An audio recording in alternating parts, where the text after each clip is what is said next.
പ്രിയപ്പെട്ട കുട്ടികളെ, നിങ്ങളുടെ നന്മയ്ക്ക് വേണ്ടി മഹാന്മാരായ മനുഷ്യർ പണ്ടുകാലത്ത് എഴുതി വച്ചിട്ടുള്ള സാരോപദേശ കഥകളാണ് ഇനി നമ്മൾ പറയാൻ പോകുന്നത്. ഇന്നത്തെ കഥയുടെ പേര് സൂര്യൻ്റെ വിവാഹം.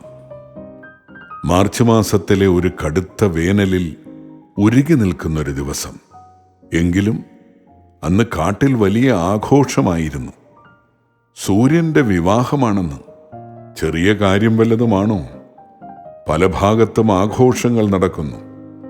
കൂട്ടത്തിൽ വെള്ളം മിക്കവാറും പറ്റിയ ഒരു ചളിക്കുളത്തിലെ തവളകളും ആഹ്ലാദിച്ച് തിമിർക്കുകയാണ്.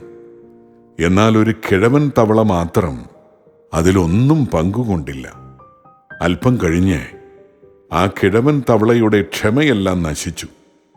അതൊരു പാറക്കഷണത്തിൽ കയറി നിന്ന് കൂട്ടുകാരോടായി ഉറക്കെ പറഞ്ഞു, നിങ്ങളിതെന്തറിഞ്ഞിട്ടാണ് ഇങ്ങനെ നിലവിട്ട് ആഹ്ലാദിക്കുന്നത്? ഈ കുളവും അടുത്ത കുളങ്ങളുമൊക്കെ വറ്റിച്ചു തീർക്കാൻ ഒരു സൂര്യൻ തന്നെ എത്രയോ അധികമാണ്. അങ്ങനെയുള്ള സൂര്യനാണ് ഇപ്പോൾ വിവാഹം കഴിക്കുന്നത്. കിഴവൻ അല്പമൊന്ന് നിർത്തി മറ്റ് തവളകളുടെ മുഖത്ത് നോക്കി. അവർ അപ്പോഴും കാര്യം മനസ്സിലാകാതെ പരസ്പരം നോക്കിയിരിക്കുകയാണ്.